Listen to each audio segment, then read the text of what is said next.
Vamos a dar inicio a la sesión de esta tarde ya del Seminario por Café de la Economía. Se encuentran con nosotros el doctor Pablo Ruiz Nápoles, profesor de la Facultad de la Licenciatura y de la División de Estudios de Posgrado, el doctor Juan Carlos Moreno Brit, que es asesor de la División de Estudios de Posgrado de la Facultad, es director adjunto de la CEPAL en la sede subregional en México. Ambos tienen una larga trayectoria académica con una gran cantidad de publicaciones. Aquí mismo en esta revista, en donde se encuentra el artículo que se les hizo llegar, se encuentra además un artículo de Pablo Ruiz Nápoles y Juan Luis Ordaz Díaz, que se llama Evolución reciente del empleo y el desempleo en México. Entonces este número pues más o menos está parado por Pablo, por Juan Carlos. Es el número 23 de Economía UNAM. Bien, el tema es la relación México-América Latina. Esto obedece al interés de voltear los ojos y ver al sur, dado que, pues, no por pocas razones, los estudios, las reflexiones, las miradas se dirigen hacia el norte, hacia Estados Unidos y hacia Europa, hacia la Unión Europea. Y bueno, pues aprovechamos la experiencia, la trayectoria que tienen tanto Pablo como Juan Carlos para poder conversar con ellos sobre ese tema. Bienvenidos y adelante. Gracias. En primer lugar, muchas gracias a Carlos Javier por la invitación. Seguramente hay otras maneras de pasar un sábado de 12 a 2, entonces les agradezco, Carlos Javier, la invitación y a ustedes el estar aquí. El Barcelona va perdiendo 1-0 también, si les sirve de algo. Otro desastre. Alguien dice que qué bueno, pero bueno, todo en la vida es así. El tema que puso Carlos Javier, la invitación, era la integración de México hacia América Latina. Entonces, nosotros tiempo atrás escribimos un texto que es los retos de México por su doble pertenencia, tanto a América Latina como a América del Norte, entiéndase más a la liga con Estados Unidos más que con Canadá. Y si bien tiene razón Carlos Javier en lo que dijo al principio, que es necesario ver hacia abajo, casi la presentación podía acabar ahí diciendo es necesario ver hacia abajo, pero cuando uno ve, o sea, ver hacia abajo nada más sin ver hacia arriba, no entendería uno gran cosa de qué es lo que está pasando, porque las proporciones de comercio son muy bajitas, entonces, en fin, inversión y todo. Preferimos retomar nuestro texto de ya hace algunos años y compartirlo con ustedes y dejar a motivo de reflexión. Este texto para en 2009, entonces el punto sería qué es lo que cambió después de 2009 en términos tanto de América Latina como de Estados Unidos, pero preferimos ver las dos cosas. Seguimos y Diana amablemente nos está apoyando. La presentación está dividida en lo que ven ahí ustedes, un breve diagnóstico del cambio estructural post-apertura comercial, con el Telecán, etc. Y luego seguimos más o menos los capítulos del texto y al final quisiéramos dejarlo a la discusión con ustedes sobre retos post-2009, la discusión que está teniendo ahora lugar en Estados Unidos también, y en el sur igual, desde la muerte de Chávez, el CELAC, en fin, hay una serie de cosas que están ocurriendo en el sur que valdría la pena reflexionarlo junto con el cambio de gobierno en este país. ¿Pasamos? Si quieren, digamos, el chiste de poder contestar qué pasó con la economía mexicana en términos de su integración regional, pensamos que sería conveniente primero dar un panorama general de cómo está la economía mexicana hoy en día en términos de inserción comercial y algunos indicadores de desarrollo. Seguramente lo conocen ustedes, quieren interrumpirnos cuando quieran, con mucho gusto. Aquí ven ustedes que después de 3 décadas, en síntesis tenemos 3 décadas de reformas de mercado, reformas para tratar de achicar el Estado, para poner la baja inflación y el déficit fiscal como motores del crecimiento, como pilares del crecimiento. No es que al gobierno mexicano del 83 para acá no le importe el crecimiento, yo creo que hay un diagnóstico del gobierno mexicano de que para poder crecer hay que tener baja inflación, hay que tener finanzas públicas ajustadas y que eso es la semilla, la simiente que va a permitir un crecimiento sostenido y acelerado. Sumado a eso, quitando las distorsiones del sector público, está la idea de que la apertura comercial va a permitir o iba a permitir precios, como le llaman, no distorsionados. Entonces eso iba a permitir que México aprovechara sus ventajas estáticas en términos de la dotación de fuerza de trabajo poco calificado relativo a la de Estados Unidos, y llegaríamos a penetrar esos mercados, el mercado americano, de una manera mucho más dinámica para la economía. Entonces, la apertura comercial y abrir, digamos, dejar mucha más fuerza al sector privado en la asignación de recursos iba a hacer que México entrara en una senda de crecimiento alto y sostenido sin estar con tantas fluctuaciones, crisis, choques, etcétera, ¿no? En términos meramente de desarrollo, dos indicadores básicos que serían la pobreza y la distribución del ingreso. Pues la pobreza en los últimos, son cifras oficiales, en los últimos 4 años, está el 2008 para acá, ¿no? Sí, 2008 para acá. Pues, sí, desde el 2008 y el 2010, vean, y tenemos una tendencia hacia la baja. Bueno, pues que nos vamos al principio, la crisis del 95-96 elevó muy fuerte los niveles de pobreza, medidas en las 3 formas que lo está haciendo el gobierno mexicano. De ahí, con todo el resurgimiento del crecimiento, etcétera, se van bajando los niveles, y en los últimos 4 años estos niveles han subido. Las cifras de 2012 seguramente reflejarán también un alza, pero lo desconozco.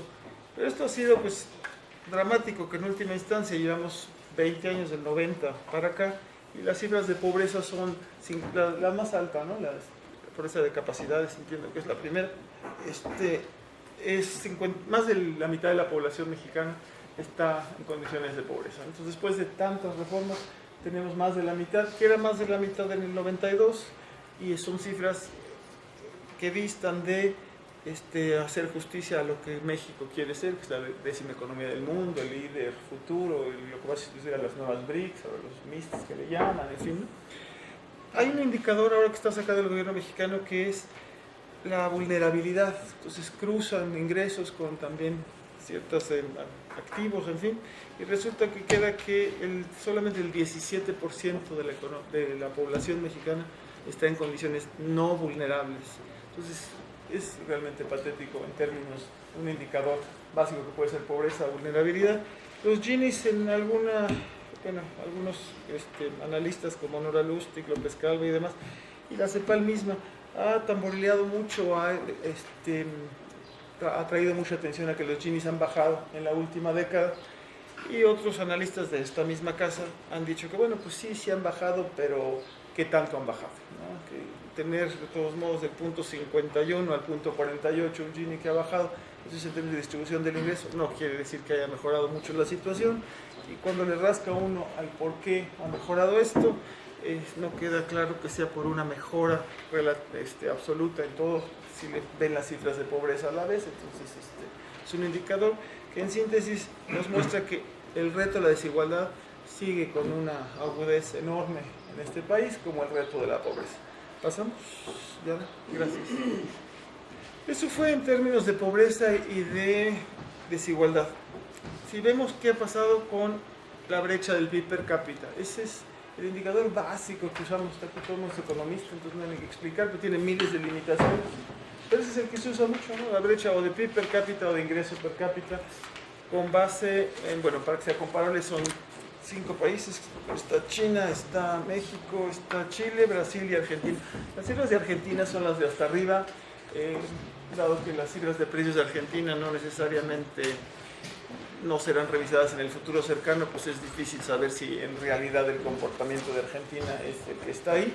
Pero si quitan Argentina, vemos que México, que es la segunda que sigue, es una serpiente ahí medio verde, que en 1982 fue cuando más cerradita estuvo su brecha con respecto a Estados Unidos, es decir, lo que está midiendo el eje de las Ys son proporciones respecto al PIB per cápita gringo. El máximo que está ahí marcado es 30%, ¿no? 35%, multiplíquenlo por 3, es donde estaría el PIB per cápita de Estados Unidos, es una tercera parte. Ninguno de estos países llegó, bueno, Argentina en el primer año, en el 81, tenía 33%. México, cuando más corta tuvo esa brecha, cuando más la redujo, es en el 82, fin de una época larga de crecimiento de la economía mexicana. Y en adelante ha estado bajando, ha estado abriéndose más esa brecha, parte por la crisis de la deuda, si quieren fue todos los 80s, pero luego reformas van, reformas vienen y la brecha sigue sin cerrarse. Hoy en día, que bueno, sigue sin cerrarse de manera significativa, me refiero, ¿no? Así que ahora en los últimos 3 o 4 años ha cerrado un poquito más por la caída relativa en Estados Unidos que por el alza nuestra.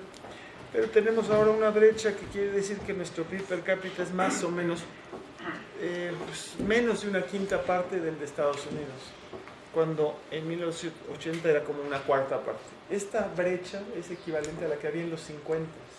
A veces se habla de la década perdida, a veces se habla de las 3, que llevamos 3 décadas sin crecer. Si uno lo toma en términos relativos, llevamos 6 décadas. O sea, hoy estamos a 6 décadas. La foto que un mexicano viendo hacia Estados Unidos, tipo Abel Quesada, de que lo que sueña, etcétera, mira cómo se vive allá. Esa brecha es parecida hoy en 2013 a lo que había en 1950. Es impactante, la verdad. Otros países, bueno, sí han logrado cerrar. Brasil, por cierto, es un caso muy tamborileado porque tampoco es que esté muy bien Brasil. Brasil, uno diría, habría que copiarle la prensa, habría que copiarle muchos instrumentos de política económica, sin duda. Pero bueno, aquí está Diana, que sabe más de Brasil que yo. Pero Brasil tampoco ha cerrado la brecha. Este gran dinamismo de Brasil, pues no se ve en estas cifras, ¿sí? Se ve en otras, que sí se ve en pobreza y se ve en desigualdad, pero en términos de ese crecimiento económico tampoco se ve que cierre la brecha. Pasamos ya.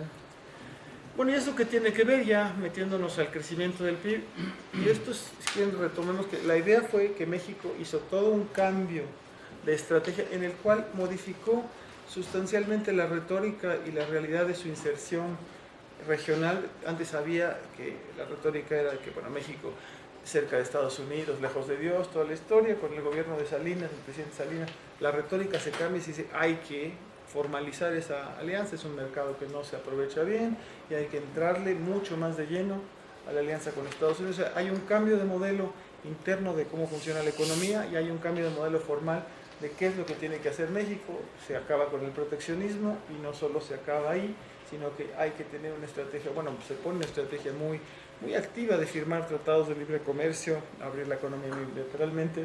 México es el país, el número 2 con más tratados en el mundo, tratados de libre comercio, aparte del principal que es el Tratado de Libre Comercio, el TELECAN, ¿no? O el NAFTA, como le dicen en inglés. Si agarramos los periodos largos del 80, del 60 para acá, de hecho desde el 55 hasta el 81, 82, es uno de los largos periodos, de los pocos largos periodos de crecimiento de la economía mexicana, que bueno, desemboca en la crisis de la deuda. Unos dicen que es endógeno, otros que es exógeno, que la crisis fue más bien provocada en el último año por la respuesta de la Fed, etcétera, pero la interpretación oficial es que había que cambiar de modelo.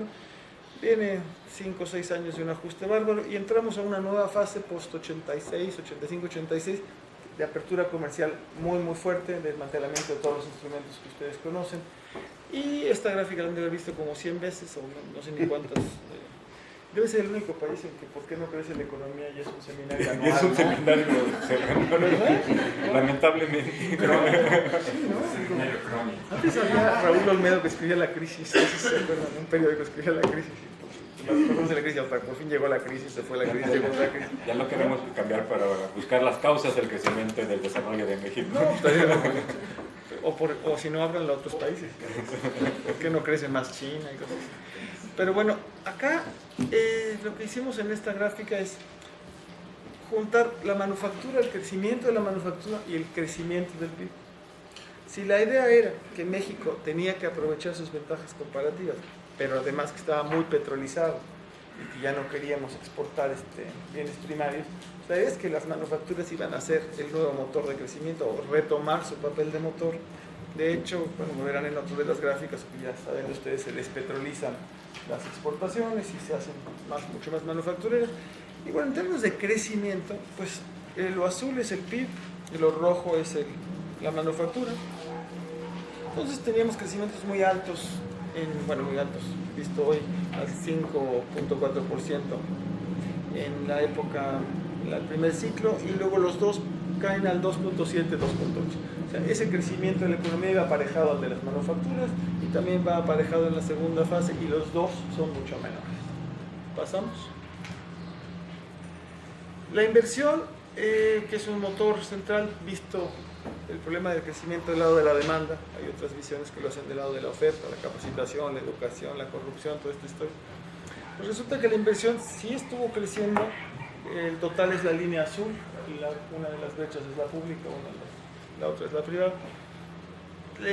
La primera fase de crecimiento que les había marcado, pues sí estuvo destacada por un aumento del cociente de inversión como proporción del PIB, hasta que toca el 25%.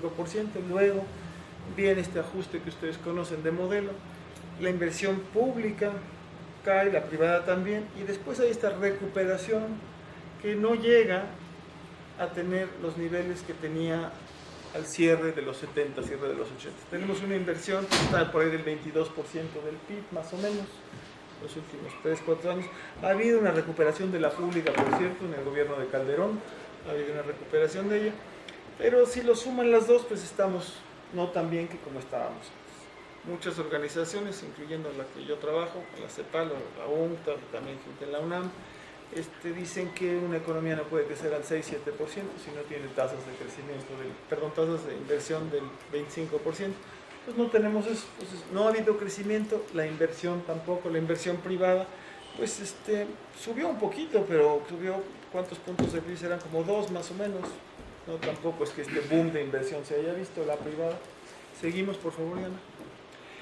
Y por otro lado, eso sí, joya de la corona es lo de las exportaciones, ¿no? México, en ese sentido, la retórica que hubo con el cambio de modelo y la inserción formal hacia la economía de Estados Unidos, es que las exportaciones se crecieron a lo bestia como proporción del PIB, ahí están medidas como proporción del PIB, y en particular son las manufactureras, ¿no? Las que crecieron muchísimo. Entonces, pero vemos que no se crece lo suficiente, que la pobreza y la desigualdad siguen siendo problemas muy fuertes, y pasamos.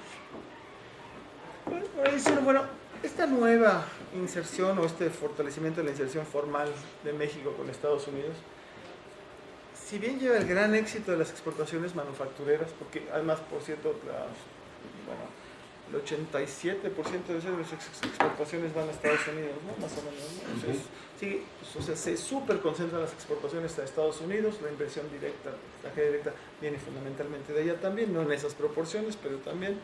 Entonces, aquí hay un elemento que dice, mira, sí exportamos mucho y sí exportamos mucho más a Estados Unidos. Y aquí este es un programa que mide las ventajas comparativas. El mundo está dividido en este programa lo que hace es estudiar los mercados, cómo se mueven y cómo se mueve la participación de México en esos mercados. El cuadrante arriba a la izquierda, como decía el doctor Iku, para algunos que conocen al doctor Iku, es las estrellas nacientes, quiere decir, las ramas que están ahí puestas como pelotas, son industrias ramas de actividad cuyas exportaciones en el 2005-2010, en ese periodo, se insertaron en nichos que iban creciendo en el mercado mundial. El mercado mundial aquí está medido como Estados Unidos. En ese sentido, el mercado americano se divide la tasa de crecimiento medio de las importaciones gringas, cuáles sectores crecen más rápido que la media, cuáles crecen menos rápido que la media. Entonces, los que crecen más rápido que la media es lo que uno diría, pues yo tengo que estar insertado en esos sectores, es decir, sectores cuya demanda está creciendo por encima de la media. Esos son los de la izquierda, las estrellas nacientes y las oportunidades perdidas. Naciente, ¿qué quiere decir estrella naciente? Que era un mercado en expansión en términos de importaciones en Estados Unidos, y naciente porque México sí participa en ese mercado. Entonces México esa sería la posición ideal, ¿no? Estamos ganando participación de mercado en un mercado dinámico. El de abajo, acá dice oportunidad perdida, quiere decir que son mercados que estaban con gran dinamismo en Estados Unidos, pero no logramos aumentar nuestra participación, perdimos participación. Si sumamos la cantidad de exportaciones que tenemos metidos en estos dos mercados, pues uno es como el 8% y el otro es el 22%, son como 30%. Entonces quiere decir que 70% de nuestras exportaciones no estuvo entrando a esos mercados, estuvo entrando más bien a mercados que son menos dinámicos en la economía de Estados Unidos. Las estrellas menguantes quiere decir que sí somos estrellas, pero en mercados que van perdiendo peso relativo en Estados Unidos. Y lo otro, los retrocesos, es que estamos perdiendo participación en mercados que están perdiendo peso en el mercado americano. Lo preocupante de esta historia es que cuando sumamos luego los porcentajes y eso, pues tenemos muchas más en ese tipo de mercados que en este otro. Entonces dice uno, bueno, por una parte sí hay, quieren mitad y mitad más o menos. O sea, una buena proporción está en mercados ascendentes, otra no está en esos mercados. Entonces ahí hay algo que diría uno, bueno, esta reestructuración de nuestra inserción más formal hacia los Estados Unidos, hay algunas ramas que sí se aprovecharon, otras que no se aprovecharon, y que tampoco hubo política industrial para decidir cuáles sí se aprovechaban y cuáles no, pero ese sería un tema adicional. ¿Pasamos? Hay otra cosa que en la CEPAL estamos llamando la eficiencia schumpeteriana, que es, digamos, el énfasis con Keynes es en términos de los mercados con demanda, y aquí es en términos de las técnicas de producción o contenido tecnológico. Es también hacia Estados Unidos. Si vemos en 86, la gran proporción de las de exportaciones de la economía mexicana en productos primarios, en petróleo o basados en recursos naturales, es la primera columna, que luego se achata, cae mucho. Entonces estamos exportando manufacturas en general de mediana y baja tecnología a Estados Unidos. Pero diría uno, si suma uno las dos gráficas, dice, bueno, esta estrategia de apertura comercial y de fortalecimiento, si descarado más intenso hacia Estados Unidos, pues sí nos llevó a que nuestras exportaciones van 80 y tantos % para allá, a mercados relativamente dinámicos, mitad y mitad, y con mayor intensidad tecnológica vista como productos, ¿no? Pero seguimos.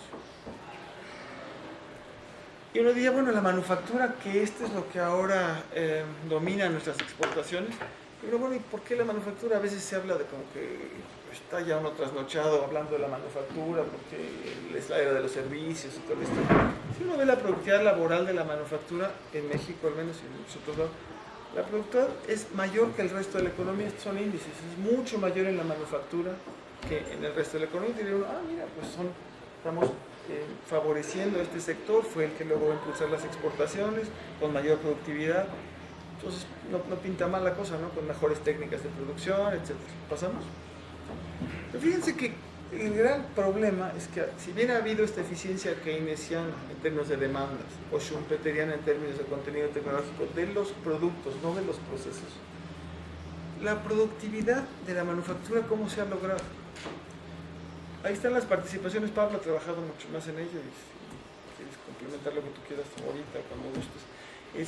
Resulta que hemos mantenido participación en el valor bruto, el valor agregado, perdón, pero en el empleo la manufactura ha ido perdiendo. Es un poco como que uno dice, vamos a tener un equipo de béisbol, no sé si los Medias Rojas o los Yankees o los Tigres, el que sea que le guste, y dice uno, yo quiero elevar el promedio de bateo, pues que no bate el pitcher, pues que no bate el shortstop, que realmente está rechaparrito y no le pega bien, y algún otro que está muy gordito y tampoco, ¿no? Entonces batean 6. Y yo, no, pues está muy padre, ¿no? Batean 6. Pero lo malo es que nada más le vas a pagar a 6 también. Entonces aquí tenemos un equipo de béisbol que está bateando muy bien, mucho mejor, de productividad, pero con menos gente. Y no solo menos gente en participación, porque uno podría decir, bueno, estamos perdiendo participación, pero en un barco que está boyante en empleo y todo. No, lleva varios años la manufactura, que Pablo me corrige, en el que pierde empleo en números absolutos. O sea, de veras están sacando gente de la manufactura. O sea, el sector de productividad, bueno, hasta a niveles grandes, ¿no? De los más productivos, resulta que no está atrayendo gente, sino el cual está expulsando gente. Tenemos un éxito maravilloso penetrando el mercado de Estados Unidos con nuestra inserción formal en el TLC, que nos da ventajas comparativas impresionantes. Logramos hacer lo que se había prometido, que era no estar nada más dependiendo del petróleo en términos de exportación, sino de manufacturas, que son las productivas. No es que estemos vendiendo cosas con menor productividad, está bien, pero esto es lo que está ocurriendo, lo cual entonces explica mucho el por qué no estamos creciendo como deberíamos de estar creciendo.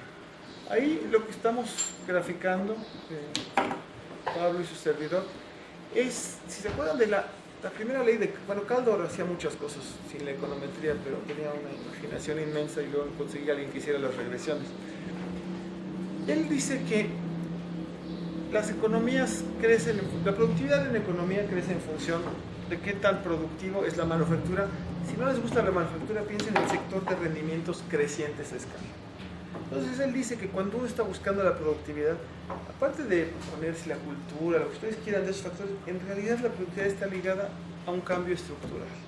Quiere decir que por un lado el sector más dinámico, en productividad más elevado técnicamente, o el sector de rendimientos crecientes a escala. Cuando eso está creciendo, tiene dos efectos en la productividad. Uno es el directo, de que mientras más productivo es él, pues por pura ponderación, más productiva es la economía. Pero tiene un efecto indirecto, que es que el que absorbe gente de los sectores adicionales puede ser la transferencia del campo a la ciudad, de los servicios a la manufactura. Entonces también eleva la productividad relativa de los otros, porque eran sectores en que no hay rendimientos crecientes a escala. Y entonces, en México, habíamos tenido a la manufactura como un motor de crecimiento, porque la productividad de la manufactura, estaba ligada no a expulsar gente, sino a tener mayor inversión, a ir creciendo mejor con más gente. Entonces ahí lo que hacemos es una regresión de que dice que el crecimiento de una economía está ligado así, bien sencillo, pi punto igual a alfa más beta punto del pi. O sea, el crecimiento de la economía total está ligado al crecimiento de la manufactura. Hicimos dos regresiones, una es con el PIB total y otra es restándole al PIB las manufacturas. Y estos son unos filtros de Kalman, unos filtros que hay para calcular los coeficientes, ver cómo van variando en el tiempo. Entonces vemos que hasta 1981 más o menos, el multiplicador o el factor de arrastre de la manufactura al resto de la economía era superior a 1, o sea, era un motor, tanto al PIB total como al PIB del resto. ¿Sí? Vean la línea azul y la línea verde. Con la línea verde, de hecho, es mucho más dramático el alza, ¿no? O sea, se ve que estábamos logrando como manufactura jalar al resto de la economía. Luego viene la crisis de los 80s, dicen, bueno, todo se va al caramba, se va el crecimiento, ahí son caídas si quieren, pero cuando se empieza a estabilizar esto otra vez, al menos en las ecuaciones estas, es de 90 en adelante. Ven la caída muy fuerte en los 80, si quieren 90-95, se estabiliza. Y se estabiliza, pero ahora ¿qué tenemos? Estos multiplicadores de la manufactura ya no están por encima del 1, están en 0.7, 0.6. La manufactura, en vez de ser ese sector, o sea, tenemos una gran estrella que es como muy egoísta, ¿no? Como que va por su lado y pues, con la pena, ¿no? Obviamente no es que quisieran estar así, el país le gustaría que fuera distinto, y no es que la manufactura no sirva, sí sirve, pero su capacidad de arrastre no es la que era. De hecho, no hay esa capacidad de arrastre, muy ligado a temas de maquila, temas de que esas exportaciones están muy centradas en la maquila, en el sentido de que dependen de insumos importados, no dependen tanto de insumos nacionales, entonces gran productividad dependiendo de maravillosos insumos de afuera. ¿Seguimos? Por lo cual, toda esta historia de cambio de modelo, que íbamos a hacer depender menos de las fluctuaciones que pasan allá afuera en el mundo y nos íbamos a aliviar de la restricción externa, pues sigue sin ocurrir. La restricción externa en esta economía sigue pesando mucho. El sentido metafórico de que si hay un catarro allá afuera, aquí hay pulmonía, pero en el sentido más estadístico de que para conseguir tasas de crecimiento elevadas, necesitamos ahora tener déficits comerciales mucho más elevados que antes, como proporción del PIB. Si quieren, en los 60s y 70s teníamos tasas de crecimiento del 6-7%, con déficits comerciales como proporción del PIB del 2% más o menos. El modelo, por las razones que ustedes gusten, si estructurales o lo que sea, pero el modelo tiene que cambiar o se decide pagar la deuda. En 82-87 se generan unos superávits comerciales bestiales del 6% del PIB, usados para pagar deuda, no quiere decir que lo hayamos pagado todo, pero usados para pagar deuda, pero al costo de frenar la economía en seco, ¿no? La economía no crece nada en esos 5 o 6 años. Se viene el cambio de modelo, pasamos 88-94, estoy siguiendo la Z, ahí está la elipse. En 88-94 pues hay gran gusto porque ya estamos creciendo otra vez con la apertura, el plan Brady, etc. Tenemos nuevos créditos, México empieza a ser un jugador importante, ingresa al GATT, pues se ve después, en fin. Crecemos, viene la crisis del 95, bueno, tenemos ahora otro crecimiento del 95-2000. Fíjense que son superávits déficits comerciales relativamente parecidos a los que vivimos antes, pero la tasa de crecimiento en vez de 6 está entre el 6 y el 7, está entre el 4 y el 5. Y luego ya con el modelo en pleno apogeo, que es en los 2000, en los últimos 11 años, 12 años, tenemos un déficit comercial muy parecido al que teníamos en promedio en los 80s y la década anterior, muy parecido al de los 60s y 70s, pero la tasa de crecimiento de la economía es la tercera parte. Uno podría decir, bueno, es que también el mundo crece menos. Sí es cierto, pero la convergencia, si recuerdan la primera gráfica, en vez de estar cerrando el PIB per cápita con respecto a los Estados Unidos, lo estamos abriendo. Entonces, si esta gráfica en el eje de las Y hubiéramos puesto el crecimiento relativo de México frente a Estados Unidos, veríamos que también es un pobre desempeño. O sea, para ir tratando de cerrar brechas necesitamos déficits comerciales mucho mayores y ahora ni siquiera estamos logrando cerrar esas brechas en términos de PIB.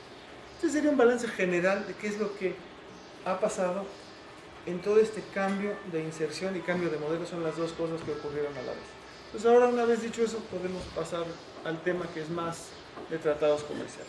Entonces, todo esto es decir, bueno, mira, si no nos hubiera dado tiempo a Pablo y a mí de presentar toda esta historia de cómo hemos ido cambiando y firmando más tratados, y la migración y las remesas y todo, y quisiéramos nada más ver el final de la película, pues el final de la película es eso. El final de la película es que tenemos lo que se había prometido de estabilización en precios. La inflación es bajísima, no están las gráficas, pero ya se las saben. El déficit fiscal también es bajísimo como proporción del PIB, aún con los Pemex, ya tendríamos que ponernos muy pesados con las deudas contingentes, etcétera, pero en términos de los indicadores usuales que reflejan la confiabilidad de la economía, lo que hizo Standard & Poor's y demás, es un déficit que ya lo quisieran en muchos lados, no se diga en Europa. La apertura, el desmantelamiento de los instrumentos, la intervención del Estado, todo eso se hizo. Grandes éxitos por el lado de criterios tradicionales, de la macro tradicional, pero grandes fracasos o retos de que el coeficiente de inversión no creció. Pero aún si uno hiciera un desglose de la inversión, el coeficiente de inversión ligado al PIB, no hay una relación inmediata como uno le gustaría. Si bien les mencioné hace rato que hay que tener 25% de cociente de inversión para crecer, en este país, cuando ya desglosamos la inversión y agarramos la privada, la inversión en maquinaria y equipo, la inversión en construcción, hemos tenido periodos de alto crecimiento con unos coeficientes de inversión en maquinaria y equipo chiquitos y otros grandes. Entonces, no solo es el cociente, sino la estructura de esa inversión. Y el gran drama es que no se ha invertido en bienes comerciales, se ha invertido más en bienes o actividades no comerciales. Ahora, todo esto se dio. Si retomamos la narrativa del texto un poco, pues México decide que en este momento de la crisis de los 80s, con toda una retórica de la Thatcher y Reagan y demás, que había que quitar los estados obesos y habría que también abrir los mercados a la competencia con el exterior de manera unilateral. Había una frase muy famosa de Ann Kruger, una economista del Fondo Monetario, que decía que no porque otros países tengan riscos en sus puertos, nosotros vamos a poner riscos en los nuestros, pero que es como si fuera de veras el comercio de barcos. Entonces, que lo que había que hacer era abrir la economía lo más rápido posible, y teníamos el Telecan fue la joya de esa corona, que por cierto no fue el primer tratado que tuvimos con Estados Unidos en materia comercial. Ya habíamos tenido uno en ocasión de la Segunda Guerra Mundial, el cual México lo repudia a la hora que cambian, lo denuncia, a la hora que cambian las condiciones y acaba la guerra. Estados Unidos, en vez de tener déficit comercial, empieza a tener superávit comercial y se rompen los acuerdos del trato preferencial que debía tener con México. Pasan muchos años, México pasa al proteccionismo, y después en este cambio se decide la estrategia de firmar el Telecan, que era lo principal, cerrar esa plataforma con América del Norte, y una serie de tratados que se firman y acuerdos, son 40 y tantos. Por cierto, esto fue hasta 2009, pero ahí les pusimos también por fin se unifica con América Central el Tratado de Libre Comercio. Si agarramos el Telecan, ¿qué es lo que quería? Por un lado es un tratado comercial, pero en realidad es más un tratado de solidificación de una manera de hacer economía en este país. O sea, no solamente era que vamos a tener esta estrategia de abrir el mercado hacia la cooperación con Estados Unidos y Canadá, pero también era el asegurarse que hubiera unos candados para que no después regresara el populismo en términos de intervenciones en la economía. Entonces ya si tienes eso firmado, entonces ya estás denunciable ante la comunidad internacional de que ya no puedes meter estímulos especiales, un montón de otras cosas que ya no las puedes hacer. Entonces era meter ese candado en la economía mexicana, hacerla también más viable en términos de inversión. O sea, la idea era, vamos a hacer este acuerdo especial de acceso a nuestros mercados con el americano, que es visto como la plataforma de demanda más importante. Pero lo que se quería era, ¿cómo es que íbamos a exportar mejores cosas? No era con la misma planta productiva, ¿no? Lo que se quería era entonces atraer inversión extranjera para que cambiara la planta productiva y entonces toda esta región fuera hacia allá. Y para Estados Unidos también le aseguraba su estrategia geopolítica, ¿no? Eso pues está con Salinas, está con Zedillo, hay el cambio de régimen, bueno, el cambio de partido en el régimen es el mismo yo creo, pero bueno, está el cambio de presidente y Fox dice, bueno, hay que profundizar esa inserción o ese acuerdo de integración con Estados Unidos. Se quita esa retórica anterior que teníamos, somos pro latinoamericanos y se dice, no, México tiene que tener sus intereses alineados no por principios, sino por negocios. Entonces toda la vía del apoyo a Cuba y demás, pues qué interesante, qué bueno, pero vivió su momento y no tenía México por qué seguir con ello. Como saben, en la época del presidente Fox, México tenía el destacado papel de tener pleito con Cuba, con Venezuela, con Estados Unidos, con China y no me acuerdo con quién más, pero se necesitaba mucha alineación de los astros para tener, que pues dijo que trabajos que ni los negros quieren hacer en Estados Unidos, también nos peleamos con los negros, ¿no? Pues, es un adjetivo también, en fin, los cubanos no se diga, porque la idea era, bueno, ya no hay que andar haciendo eso, nuestra visión está en términos de los negocios y es con los americanos que había que tener esos negocios, y la idea era empujar por lo que le llamaba Jorge Castañeda la enchilada completa, ¿no? Y que era el tratado migratorio, y luego pues resultó que las Torres Gemelas cambiaron la discusión en menos de 10 minutos, y ahora lo de Boston, en fin. Pero bueno, estaba eso. Entonces Telecan, pues tenemos todas estas cosas, si después todos estos tratados firmados, si vemos la cantidad de exportaciones o de comercio que se generan con cada uno de estos tratados, a lo mejor es importante para el país, o sea, para Nicaragua, para El Salvador, pero en términos de la estructura de México, pues realmente no. Habría que decir que mientras que el gobierno mexicano pre-Salinas tenía una retórica latinoamericanista, la realidad empresarial no era latinoamericanista, de este país por lo menos. La realidad era que se hace negocio con los Estados Unidos, se exporta a Estados Unidos. No es que el Telecan nos haya volcado a tener exportaciones con Estados Unidos, ya las teníamos volcadas. Entonces, lo único que hace es quitar esa retórica y hacerla realidad, ¿no? Entonces, pasamos. Las balanzas comerciales de México, ¿qué ocurrió? Este es un tema que Pablo ha estudiado mucho más que yo. Y resulta que en realidad logramos con el Telecan en Estados Unidos algo que parecía imposible. Logramos un superávit comercial con los Estados Unidos. Teníamos déficits comerciales, logramos un superávit comercial y basado no en petróleo, basado en otras cosas, ¿no? Entonces fue un éxito, pues, sinceramente, bueno, impresionante. Y ahí sí fue el Telecan, la verdad. Lo único curioso es que el mundo entero logró un superávit comercial con los Estados Unidos también, no solo México logró un superávit comercial, porque Estados Unidos tenía un déficit con prácticamente la humanidad. Entonces sí, México logró, que ya sería el pueblo que no lo hubiéramos logrado cuando todos lo lograron, ¿no? Pero pasamos. Por favor, dame la tuya. Muchas son ustedes. Vamos para ahí ven, ¿no? Que claro, mientras que logramos el superávit comercial con Estados Unidos, pues con el resto del mundo tenemos un déficit comercial brutal. Entonces, sí les vendemos muchas cosas a los americanos, pero compramos muchas más cosas del resto del mundo. Hay una estadística que no está puesta acá, que salió hace poco, creo que en el Economist, que cuando uno agarra las exportaciones de Canadá y las exportaciones de México, de compañías americanas, o sea, compañías que están acá, liga entre compañías, el contenido de insumos importados de exportaciones de Canadá a Estados Unidos son de insumos americanos, de insumos gringos, ¿no? Son el 20%. O sea, un producto hecho en Canadá que se exporta a Estados Unidos tiene un contenido de productos, de insumos gringos del 20%. México tiene ese contenido del 45%. Entonces tenemos mucha mayor dependencia, llámenle, o integración, como sea, integración real puede ser. Todos estaríamos bien si creciéramos mucho, ¿no? Pero no estamos creciendo. O sea, Uno puede decir, bueno, pues así es el mundo globalizado, hay que comprar aquí, vender allá y todo, y la vida sigue.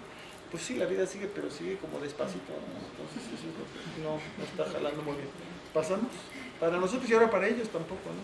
La inversión extranjera directa hacia México subió mucho, y ahí tenemos un reto, porque sí subió mucho, está bastante diversificada. Si van ustedes a los bancos ya no hablan inglés, hablan más bien con acento distinto, pero de ahí a que estemos resolviendo problemas importantes con la inversión extranjera directa en este país, dista de ser cierto. Algunos sectores cruciales como la automotriz, que trae una cantidad de divisas bestial a este país, pues sí, ahí se ve inversión extranjera que se traduce en mayores y mejores plantas, infraestructura, etcétera. Eso sí es cierto, algunas otras cosas por ahí también, pero mucha de la inversión extranjera que viene acá no es necesariamente para crear mayores plantas, lo que le llaman inversión, en inglés lo dicen los campos verdes, ¿no? Inversión nueva, ¿no? Es compra y adquisición. Entonces, que Comex sea más productiva ahora que la compran de fuera, Sherwin-Williams, pues Comex es la misma. Quizá Comex tenía en particular una característica que era una familia que había apostado por la innovación tecnológica, a lo bestia, o sea, patentes, un montón de cosas. Dice uno, ahora porque es de Sherwin-Williams va a tener eso mayor. La verdad es que es un poco difícil de creer, ¿no? Entonces, mucho de la inversión extranjera habría que distinguirla en que son compras y adquisiciones. Y me voy al caso de la banca, ¿no? La intermediación financiera en este país es un reto, debería de haber mucho más, como han dicho ahora en la convención y como hemos dicho aquí muchos, incluyendo. Pero y ahora que está desnacionalizada, y la parte nacional, tampoco presta, ¿no? Recuerda mucho, había una como anécdota de que hay un policía que ve a dos vaguitos o dos ahí y dice, ¿usted qué está haciendo? No, pues yo nada, ¿no? Y dice al de junto, ¿y usted? No, pues yo le ayudo. Pues así está más o menos. ¿Usted qué está haciendo? Pues yo nada, yo le ayudo, ¿no? Entonces, claro que hacen muchas otras cosas, pero esa intermediación así como prestar para nuevos negocios, pues no están prestando. Entonces tenemos una integración ahora. Aquí, si bien la plática hoy era y sigue siendo sobre Estados Unidos, México, inserción en Estados Unidos y América Latina, la integración financiera ha sido mucho más con España. Entonces, pero no están prestando más los bancos españoles, a la vez que sí son súper rentables, como ustedes saben, las utilidades que genera México son un pilar importante de la banca española. Entonces, el que haya mayor inversión extranjera directa, mientras el cociente de inversión, aquel otro que les planteamos al principio, esté bajito, esté estancado, pues, bueno, pues qué bueno que hay inversión extranjera o qué malo, no es el tipo de inversión así, nada más que venga la que sea. Uno puede decir que México ya debería estarse graduando de ese tipo de percepción, de que cualquier inversión extranjera que venga es buena. Podríamos discutir luego el caso de Pemex, que es otra inversión, bueno, otra área en la cual se dice que urge la inversión extranjera, lo dejo para la discusión de después. Veamos, ¿es cierto México se convirtió en un gran atractor de inversión extranjera? Pues sí, sí es cierto. De ahí a que esto, salvo en sectores muy puntuales, haya logrado mejorar las potenciales de crecimiento de la economía mexicana, pues realmente no. Y mucha de esta tampoco es, sí se ha diversificado, pero no es mucho de América Latina. Lo que ha habido es inversión un poco al revés, de México hacia allá. ¿Pasamos? La población económicamente activa, pues lo podemos pasar. En realidad esto está tocando el tema que no hemos mencionado sobre el empleo. Pásalo, Diana, por favor. La migración, ¿no? La migración, ese es un tema que ha adquirido gran importancia y luego ha bajado la importancia en la medida en que la pirámide demográfica de México ha ido cambiando, ¿no? Entonces, cuando tenemos muchos jóvenes y un mercado activo allá en Estados Unidos muy amplio, pues se va toda esta población, ¿no? Desde el presidente Fox, que en alguna ocasión dijo que había que preparar la lonchera, creo que era, ¿no? Que ahora el tema, pues más bien, del lado de Estados Unidos están pensando un nuevo acuerdo migratorio que facilite, permita, etcétera, porque ellos tienen una población más vieja que nosotros, necesitan más a nuestra población. Fue un problema que casi se resolvió solo en cierto sentido, problema en términos de los flujos, ¿no? A la hora que dejan de, ahora tenemos, de hecho, ya el flujo neto migratorio está en cero, si mal no recuerdo, si no es que ya está en negativo, en términos de que no estamos mandando más gente, ¿no? Pasamos, el problema es luego lo de las remesas, ¿no? Bueno, hicimos en el trabajo un análisis en particular que qué pasa con la gente que se va de los estados del sur para allá, y resulta que al contrario de lo que algunos creían, no son ni los más pobres ni los menos educados, no necesariamente son los más ricos, pero son gente calificada que se está yendo para allá. Si ven las cifras de CONACYT, no me acuerdo qué proporción de doctorados tenemos allá, pero es bestial relativo a la que tenemos acá, brutal. Entonces tenemos un flujo de recursos importante que pasamos asociado a lo de las remesas, ¿no? Las remesas pues tienen muchas ventajas porque es dinero que viene de fuera, pues no es de fuera, viene de mexicanos trabajando fuera, y ha ido bajando en proporción. Después del 2009, en el 2009 pegó muchísimo a los mexicanos trabajando allá, que trabajan mucho en el sector de la construcción. No quiere decir que se hayan muerto todos en el World Trade Center, sino que la construcción estaba moribunda, entonces por mucho tiempo los mexicanos no podían estar ni recibiendo más gente ni mandando tanto dinero. Entonces eso deja de ser un sector, un flujo importante de recursos, salvo en pueblos muy seleccionados. Pasamos. Y ahora, esto si quieren es, ¿qué pasa con, esto fue la historia grande, pero ahora bueno, ¿qué pasa con las exportaciones de México, ¿no? Por participación de Latinoamérica como destino de las exportaciones. Lo que vemos es que a la hora de que, vean los porcentajes, ¿no? Los porcentajes son bajísimos, ¿no? Son un crecimiento enorme del 0.88 al 1.22, ¿no? Entonces dice uno, wow, ¿cuánto creció, no? De lo que están participando como destino de las exportaciones de México, Centroamérica.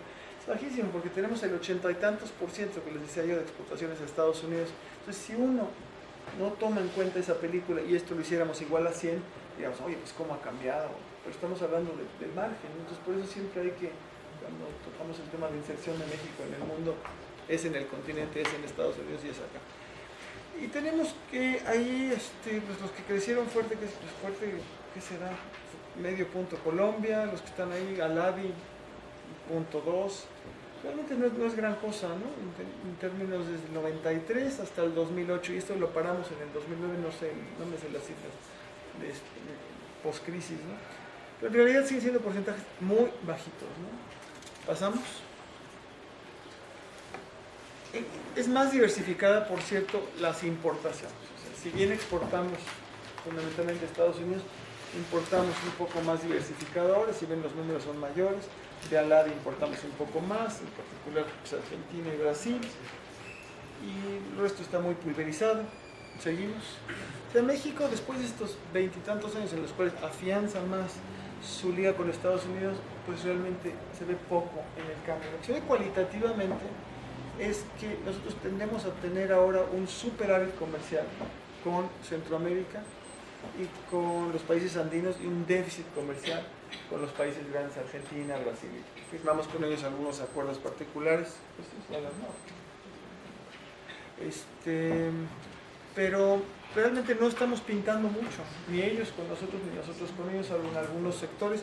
Con este cambio, nosotros vendemos manufacturas relativamente de mediana o alta tecnología hacia Centroamérica, y hacia el sur no logramos eso. Pasamos, por favor. La inversión, el punto interesante también en el que sí pinta más Centroamérica, sobre todo, y Latinoamérica, es que México, si bien no recibe mucha inversión extranjera directa de esos países, de Brasil está empezando a recibir más, sí invierte en esos países. El fenómeno de las transmexicanas o translatinas, ya sí encuentran empresas mexicanas, en particular algunas en teléfonos y demás, que están invirtiendo en América Central, y es importante para esos mercados. Son curiosas, son empresas como Bimbo, Cemex, etcétera, empresas que son y no son comerciables, ¿no? Porque son empresas que necesitan, tienen grandes estándares de operación como empresas, o sea, como ganan premios, toda esta historia, pero necesitan estar cerca de sus mercados, ¿no? Entonces, cualquiera de las teorías de inversión extranjera, ahí van hacia la localización, tienen que ubicarse ahí. O sea, la cosa de Bimbo, de que el pan tiene que estar fresco cada día, pues hay que tener la panificadora de Bimbo ahí en Guatemala, en cualquiera de estos lados, y Cemex igual. Entonces, esto empieza a pintar de manera interesante, de manera de discusión, inclusive de que qué tanto beneficio le hace a México tener inversión extranjera directa de sus empresas fuera. Es como esas preguntas un poco como del Principito, pues no sé si le haga beneficio mucho o poco o nada, pero ¿cuál es el instrumento de política para evitar que pase esto, para fomentarlo? No hay ni medio. Entonces es un hecho que se está registrando, puede tener importancia. ahí está por países, ¿no? La inversión extranjera directa de México en zonas y países. Vean cómo también es decir, está el sector empresarial mexicano diversificado, mucho más diversificado que las meras exportaciones, ¿no? Como veíamos, pues está allá, están ganando mercado, participación, tecnología, no sé si la difundan mucho, pero esa es la historia.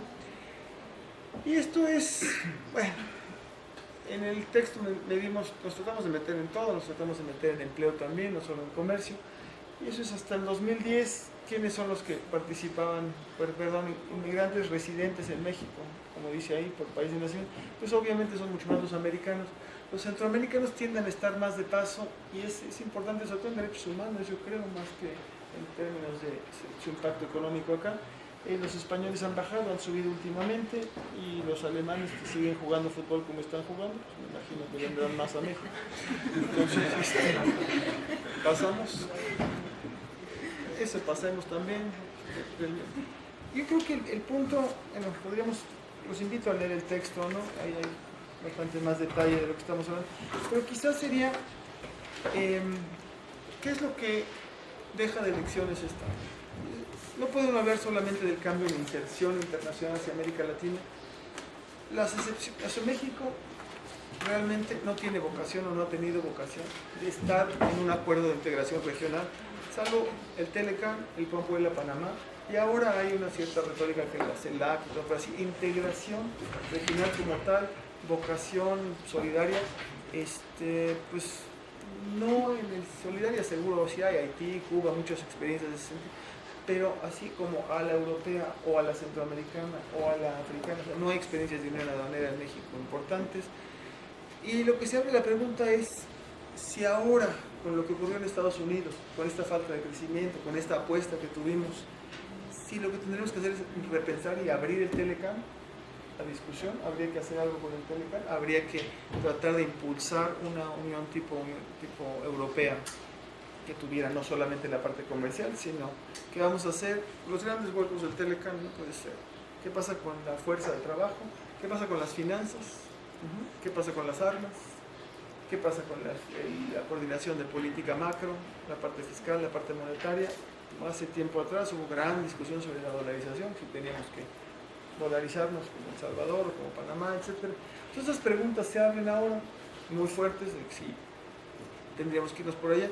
Es un momento pesado para la integración regional, porque si bien hay una retórica importante en el sur ahora, de la América bolivariana y toda esto, se están agarrando hasta con la cubeta, ¿no? Entonces está un poco complicado. Entonces, ahí hay retórica ahora, pero la integración no necesariamente, si bien el CELAC puede ser una nueva opción, porque no está Estados Unidos, es un foro más latinoamericano, es un foro en el que las decisiones no se votan igual que si en la OEA o en la ONU.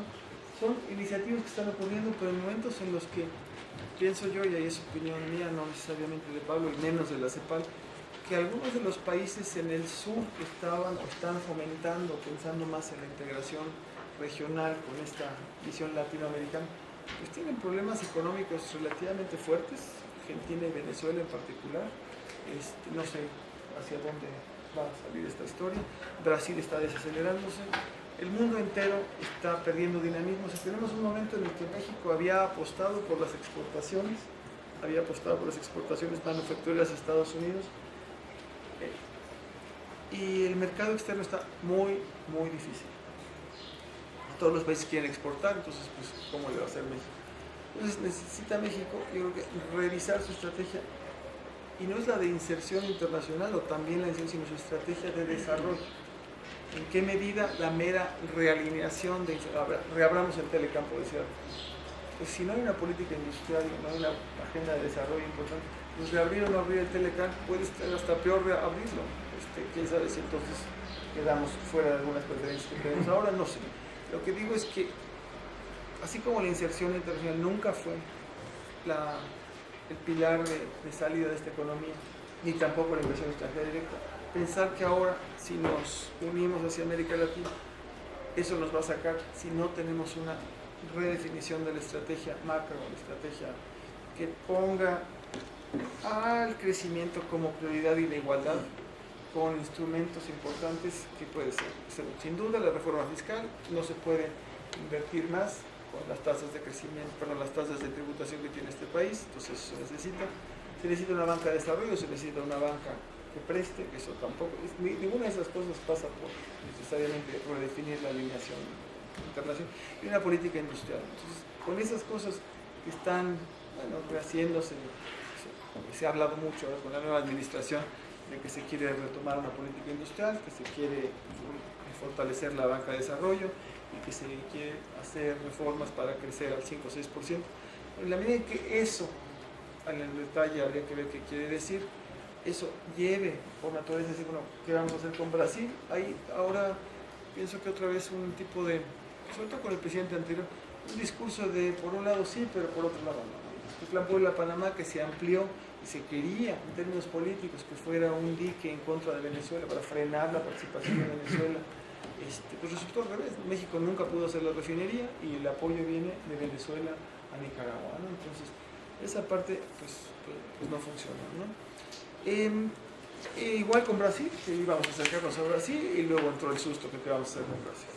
Entonces, ahora en la nueva administración, el pleito por lo menos con Argentina, con los coches, se resolvió en 2 semanas, no sé cuáles son los nuevos acuerdos, pero tenemos toda una región que está creciendo, no está mal como está creciendo, no es suficiente lo que está creciendo, pero un poco en el mismo contexto de hace algunos años, en cuando se pensaba que la economía de América Latina y la de México en particular ya sería desacoplado de la economía mundial. Es imposible. Las integraciones que hay son tan fuertes y hay que pensar que si se hunde el resto, es decir, si Estados Unidos no tiene un dinamismo importante, si Europa tampoco, si Japón tampoco, y la Unión Europea, los retos que tiene, que eso nos va a llevar adelante, va a estar un poco complicado. El desastre que está ocurriendo en la Unión Europea, yo creo que más que ser una lección en términos de México, que qué bueno que no tiene una integración nacional, en fin, integración internacional, creo que es un monumento al tipo de cambio flexible, porque cuando se juntaron allá con la serie de candados que pusieron, al final cuando uno le rasca hay un problema de cuenta corriente, pero que no se distingue, porque tenemos una competitividad muy fuerte de Alemania, a expensas de una pérdida de competitividad de los otros países, pero con una moneda única. Entonces lo que se están haciendo allá son devaluaciones competitivas, pero no en términos de la moneda, sino en términos de los salarios. Entonces, esa es la gran lección, pienso, de lo que está ocurriendo con la Unión Europea, y en ese sentido México, qué bueno que tiene un tipo de cambio flexible, tiene una serie de instrumentos que debería poder usar más, y en los cuales seguramente tiene que repensar cómo se quiere integrar hacia Estados Unidos, qué querría decir, que ya no podemos seguir con esas exportaciones que no arrastran a nadie, y tampoco podemos seguir con un sistema financiero en el cual cuando ocurre lo de HSBC y todo eso y acaban una multa y dicen, bueno, pues se supone que tenemos un discurso en términos del crimen, las armas, toda esta historia, pero a la hora de la hora no, bueno, pues eso es otro sector. Yo creo que México está viviendo un momento importante de revisar cuál es su papel en América Latina, drama para política de haber sido cuando el desastre político en Honduras, y resultó que el presidente en ese momento decidió refugiarse en la embajada de Brasil, no en la embajada mexicana, cuando antes uno hubiera pensado que el lugar natural para un funcionario de ese nivel, el presidente, se iba a refugiar en alguna que hubiera sido en la mexicana. Eso no ocurrió, fue en la de Brasil. Los invito a que vean, hay una página en YouTube sobre una entrevista de Da Silva con Mújica, y está toda esta discusión sobre la integración, y dice Brasil, porque le dice Mújica a Lula que tiene que tomar el papel de líder en la integración, y dice, ¿quién dice que Brasil tiene que ser el líder en la integración así? ¿No? Dice, para tener un problema por 5 millones, aludiendo a lo de Chipre, ¿no? Chipre, que es de este tamaño, puede poner en jaque a la Unión Europea y a la economía mundial, ¿no? Entonces, bueno, pues como que Brasil tiene su agenda, que por cierto se traduce no en crecimiento económico importante, pero sí en mejoras en igualdad y en combate a la pobreza brutalmente. Pero México tiene que repensar qué va a hacer con América Central, qué papel quiere jugar en el mundo, y eso yo creo que sería el motivo de la discusión sobre lo que le quiera agregar Pablo. Perdón si me extendí mucho. En la continuación vamos a escuchar a Pablo Ruiz Nápoles, por favor. Bueno, yo en realidad No tengo mucho que decir, ya todo lo dijo y más Juan Carlos. Y en realidad mi aportación al artículo fue menos que el 33% requerido. En realidad fue una gráfica y un par de comentarios. El que debía estar aquí es Martín Puchet, pero en fin. Ya estoy Martín aquí. sí tendría que estar acá, pero Pablo aportó mucho más que En fin, el caso es que yo quisiera nada más complementar un poco la exposición de Juan Carlos con algunos puntos que no están en el artículo, pero que a mí me parece importante destacar. Agradezco de verdad la oportunidad de compartir con ustedes un momento, en lugar de estar ver perder al Barcelona. No creo que se levante, y como mi equipo, los Pumas jugar hasta el domingo, no hay problema. Y el Toluca ya perdió, pues tampoco. Entonces, no hay problema, estamos ocupando el tiempo provechosamente. Además, tengo oportunidad de saludar aquí públicamente a algunos colegas de mi generación y compañeros queridos de la facultad. Bueno, yo creo que digamos, no se ha estudiado bien el tema de la pregunta que se hace. ¿Por qué no crece la economía mexicana? Que es el tema del seminario. ¿Sí? Más allá de que efectivamente llevamos ya muchos años en esta búsqueda de una pregunta sin respuesta, quizá la vuelta a esto debería decir, ¿y por qué habría de crecer? ¿No? Creo que es un poco el tenor de la respuesta que da Juan Carlos. Y precisamente llamo su atención a un libro que espero no haya pasado desapercibido en esta facultad, que sacaron precisamente Juan Carlos Moreno Obrit y Jaime Ross, sobre el desarrollo de la economía mexicana.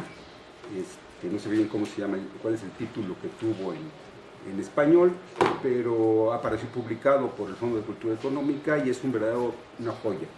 Ahí lo interesante, digamos, en el libro, resumiéndolo, es que en México ha habido solamente 2 periodos de crecimiento fuerte y sostenido. 2 periodos. Uno en la época de Díaz, que no nos cae bien a muchos, pero hubo crecimiento, y otro en la época, digamos, de lo que se llamó, con diversos motes, el desarrollo estabilizador, el modelo de sustitución de importaciones, etcétera, etcétera, como quiera que se le llame. De ahí en fuera, siempre hemos estado estancados, siempre, y siempre hemos estado en crisis. Entonces ya, como que estamos en nuestro estado natural. ¿Sí? Entonces habría que ver qué pasó con México en la época del crecimiento acelerado, qué fue lo que produjo el crecimiento milagroso de México en esa época. Y bueno, pues ahí está en el libro, los recomiendo que lo lean. Yo destaco algunas cosas que me parecen importantes, ahora ya me volví institucionalista. Entonces, creo que las instituciones jugaron un papel muy importante. Las instituciones en el sentido, digamos, metodológico, como un conjunto de reglas y normas de aplicación, y las instituciones en el sentido vulgar, las instituciones. ¿Cuáles? El Banco de México, Nacional Financiera, Almacenes Nacionales de Depósito, Bancomex en su primera época, que fue la mejor, el Banco del Pequeño Comercio, toda la banca de desarrollo, Banjital, Banrural, etcétera, etcétera. Instituciones, ¿sí? CONASUPO, Almacenes Nacionales de Depósito, Fertimex.